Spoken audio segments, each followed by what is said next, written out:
நம்ம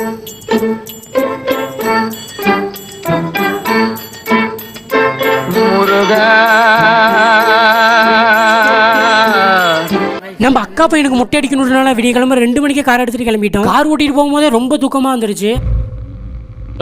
நான் தூங்கல தூங்காதடா செல்லம், தூங்காத நான் தூங்கல. இது சரிப்பட்டு வராது. இனிமே ஒரு கட்டிங்க போட்டா தான் கரெக்டா இருக்கும். காரை பாரு கூட்டு ஆளுக்கு ஒரு கட்டிங்க போட்டு அங்க இருந்து கிளம்பிட்டோம். இப்பாச மலர அந்த பவள மல்லி பாரிஜாத பூவ அந்த மேகலைய பொத்தி வளர்த்த புள்ள மேகலை, அதனால அதுக்கு வெக்க வெட்டி போகல. பார்ல இருந்து கார் எடுத்து நாங்க ஒரு 6 மணிக்கு பழனி ரீச் ஆயிட்டோம். மலை மேல மொபைல்லாம் கொண்டு போக கூடாதுன்னு கீழே மொபைல்லாம் வாங்கி வச்சிட்டாங்க. அப்புறம் மலையேறி முருகனை கும்பிட்டு அங்க இருந்து கிளம்பிட்டோம். காலையில இருந்து எதுவும் சாப்பிடறதுனால பசிக்க ஆரம்பிச்சிருச்சு. அதனால காரை ஓரமா நிறுத்தி வீட்ல இருந்து எடுத்து வந்து சிக்கன் பிரியாணி சாப்பிட்டுட்டு போய் பேசாத. வாயிலிருந்து வர்றதெல்லாம் போய் இப்படி பண்ணா நான் எப்படி இருக்க முடியும்?